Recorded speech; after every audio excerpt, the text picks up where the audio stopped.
24 કલાકના ધરણા બાદ નાઇટેક્સ કંપનીના કામદારોને જે ન્યાય મળ્યું છે એમના માટે કામદારો વતી આપણા લોકલાડીલા ધારાસભ્ય શ્રી ચૈતરભાઈ વસાવા સાહેબનો અમે આભાર વ્યક્ત કરીએ છીએ।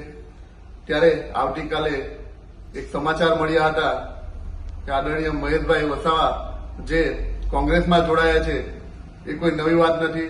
દર ઇલેક્શનમાં એક પાર્ટીમાં નવી પાર્ટી જોઈનિંગ કરે છે ત્યારે હું એમને કહેવા માંગીશ કે તમે જે કોઈ પાર્ટી કરશે જોડશો એમાં કોઈ ફરક નથી પડવાનો, કારણ કે લોકોની ચાહના અને લોકોના દિલમાં ચેતરભાઈ વસાવા વસી ગયા છે ત્યારે તમારે પણ સ્વીકારવું પડશે અને દરેકે સ્વીકારવું પડશે।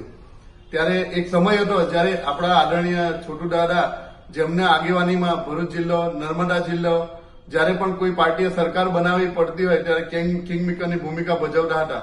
ત્યારે એનું વિપરીત જઈ એના વિરોધમાં જઈ મહેશભાઈ વસાવા સાહેબ જે કામ કરે છે કે જે આદિવાસી આગેવાનો છે, ટ્રાઇબલ વિસ્તારના જે આગેવાનો છે એમને આગળ નહીં વધવા દેવા માટે એક ષડયંત્ર રૂપી પાર્ટી જોઈનિંગ કરવામાં આવે છે।